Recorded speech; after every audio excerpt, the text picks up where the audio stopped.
Hey, what's up mga guys? This is Sir JB uli at sa video ito ay pag-uusapan natin ngayon about sa inverse of a function. Okay, so specifically, ang una ko munang ipapakita sa inyo is about proving a particular equation kung ito ba ay inverse or reverse sa another given set ng equation. So, sa example na meron tayo, okay, so sabi dyan, let us prove that y is equals to 5x minus 20 is the reverse, or pwede nating sabihin inverse, kahit saan dyan sa dalawa, pero mas mainam nga kung inverse ang gagamitin nating term, no? So, prove that y is equals to 5x minus 20 is the inverse function of y is equals to x over 5 plus 4. So, dito, kailangan nating mapatunayan, o kailangan nating ma-check kung ito bang given na to, ang inverse ba niya ay ito. So, sa paanong paraan, isa lang ang ituturo ko sa inyo. Okay, so I am going to use one of them. So, ang gagamitin ko na lang is itong isa, which is the y is equals to 5x minus 20. Ngayon, kailangan kapag sinolve ko siya sa process ng inverse of a function, ang dapat lumabas ay ito namang function. So, ganun yung paraan ng pagpo-prove. Now, when it comes sa process, no? So, ganito mangyayari. So, gagamitin ko, o isusulat ko muna si 5, y is equals to 5x minus 20. Okay? Now, the first process, or the first thing to do is to interchange the position of x and y. Okay? So, pagpapalitin ko sila ng pwesto. So, now, bali mangyayari, since sabi ko nga ang palit, ang masusulat ko dito ay si x na lang. And then, is equals to 5y minus 20. Okay? So, ganon ang mangyayari sa kanya. So, yan ang unang proseso ng inverse of a function. Okay, next thing is to transfer, okay, transfer 5y and transfer also x to their opposite sides. Okay, so ang pinaka-objective talaga din natin dito is to find the value or the equivalent equation, equivalent value of y. Okay, so ganun po ang process ng inverse function. Now, since ililipat na natin siya from positive 5y, magiging negative 5y yan. And then, from positive x, magiging negative x. And then, copy this one, which is negative 20. So, ito na siya. Okay? So, ito na yung bagong equation. Next process naman, or I think this will be the last process, no, is to separate negative 5y which is attached doon sa y. Okay? So, ibig sabihin, tatanggalin ko si negative 5 sa tabi ni y. So, paano paraan? Let us divide both side by negative 5. Okay? So, ganyan ang mangyayari. Now, kapag dinivide ko ito, cancel na sila. At ang matitira ay si y na lang. And then, divide. We have the negative x divided by negative 5. As since, meron tong invisible na 1, okay, at pareho silang negative, supposed to be, kapag nag-divide tayo ng same symbol, ang magiging sagot ay positive na lang. So, kung mapapansin natin,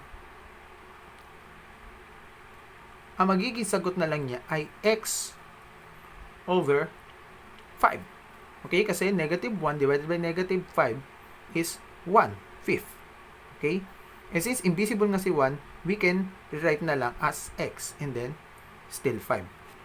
Okay? And then, next is to divide negative 20 sa negative 5. Okay? Again, dahil pareho sila ng symbol na negative, ang magiging sagot ay positive. And then, negative 20 divided by 5, we have 4. So now, what we are going to do is to check check this one. Kung ito bang answer ay kapareho ng nasa itaas. Okay?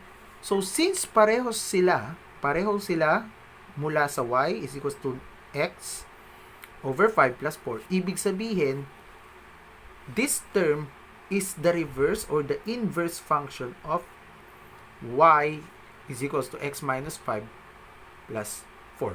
So, ganun yung paraan ng pagpuproof ng inverse function. Okay? Okay. So, next naman sa ating pag-uusapan ngayon is about sa finding the inverse function. Okay? So, dito naman, walang dalawang given function na ibinigay. So, in other words, since merong isang given function, hahanapin natin yung kanyang inverse or reverse function. Okay? So, for an example, we have y is equals to 4x plus 12. Now, sabi ko nga, hahanapin natin yung kanyang ka-inverse. So, now, what I'm going to do is to rewrite the equation. Okay? And then, same as what I've told you before, or earlier, rather, si x, magkakaroon tayo ng interchange. Okay? So, si x, malilipat doon kay y, at si y, ilipat ko doon kay x. So, ang mangyayari is this one. Magiging x is equals to 4y plus 12. Okay? So, next thing naman is to transfer. Transfer 4y and transfer x to their opposite sides. Okay? So, pag nag-transfer nga tayo, sabi ko nga, mag-iiba ang kanyang symbol. So, from positive 4y, magiging negative 4y siya. And then, from positive x, magiging negative x. Okay? And then, plus 12. Okay? So, yun na yung mangyayari sa kanya. And then, the last process is to remove negative 4 from y. How? So, bali, i-divide natin siya both side by negative 4.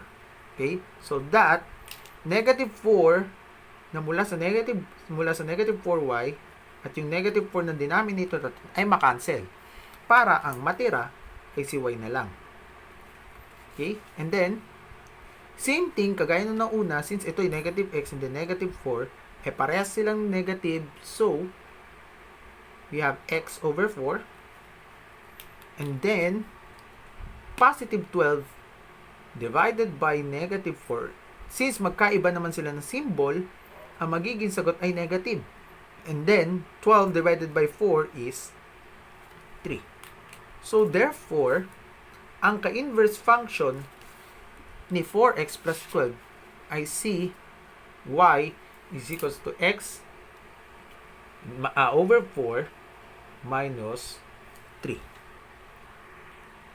Okay, next part naman is, nandun pa rin tayo sa finding its inverse of a function. So, example number 2 na tayo. So, we have y is equals to the quantity of x minus 2 squared. Okay? So, same thing. I-rewrite ko muna si y is equals to x minus 2 squared. Okay. So, same as what happened on the first two given functions or two given functions, tama? So, magkakaroon uli ng interchange. So, ibig sabihin, si y magiging x at si x magiging y. Okay, so, with that, ang mangyayari, magiging x is equals to the quantity of y minus 2 to the second power. Okay? So, next naman, sa ganitong case na to, ang dapat nating gawin is to remove the exponent here. Sa paanong paraan? What we are going to do is to square both sides. Okay? So, kapag in-squared natin both sides, itong radical function at maging si 2 ay madidissolve. So, we have here the square root of x is equals to the quantity of y minus 2. Okay? So, next thing naman is to transfer y to the opposite side as well as the square root of x to the other side. Okay? So, ganun ang mangyayari.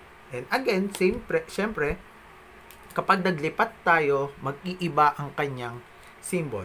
So, from positive y, magiging negative y siya, is equals to the what? The square root of negative x minus 2. Okay? So, yun ang mangyayari. Sorry. So, wala pala dito ang negative, kundi nasa labas pala. Okay? So, negative square root of x minus 2. So, ganun pala ang mangyayari sa kanya. Okay? So, hindi pa tayo tapos. Why? Kasi si y, merong negative. So, what we are going to do is to multiply both sides by negative.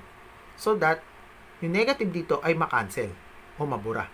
Okay? So, we have y is equals to, since ito din ay negative, pag tinimes natin sa another negative, magiging square root of x na lang siya. And then, ito magiging positive. Okay?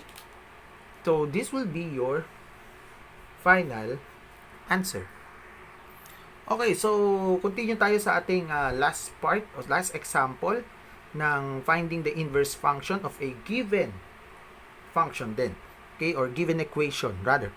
So, for example number 3, sabi diyan, find the inverse function of y is equals to 2x minus 10 over 3. So, I am going to rewrite again the equation. And then, laging ganon, first things first, we are going to interchange, okay, x and also y. Okay, so palit sila ng pwesto. Now, pag nagpalit na sila, we have x is equals to 2y minus 10 over 3. Okay, so in this case, the next process will be like this. Kailangan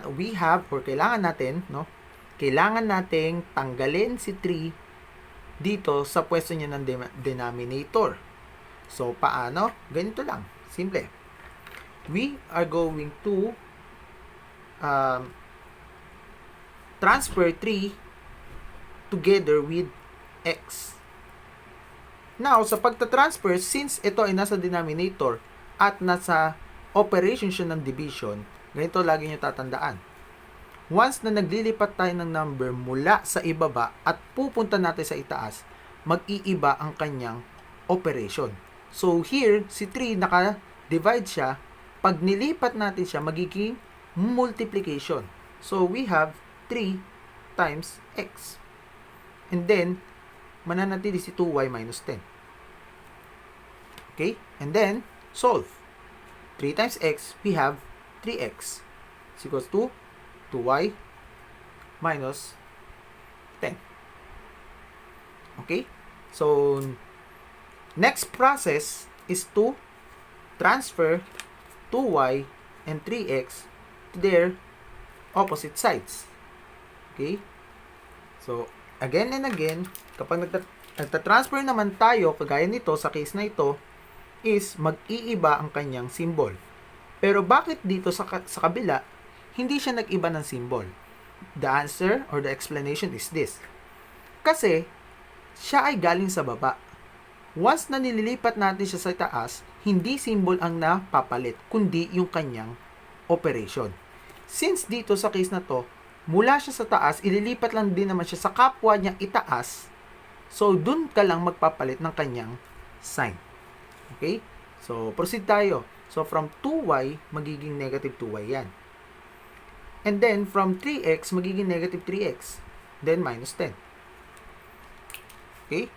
And the last thing is to remove negative 2, which is attached from y. How? By dividing both sides by negative 2. Okay? So, we are going to what? Cancel. Cancel negative 2 here. So, bali ang mangyayari, matitira si y. Okay? And next, negative 3 divided by negative 2 is 3 halves. Kasi, pareho sila negative, so kapag nag-divide tayo, magiging positive siya. Pero, masusulat pa rin si x. Okay? And then, negative 10 divided by negative 2 is positive 5. Kasi nga, pareho sila ng sign, magiging positive.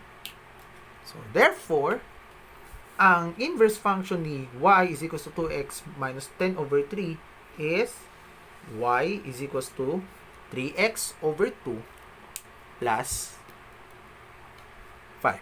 So, thank you for watching. Standby lang po kayo sa mga iba pang videos and tutorials about mathematics for senior high school. So, stay safe and God bless.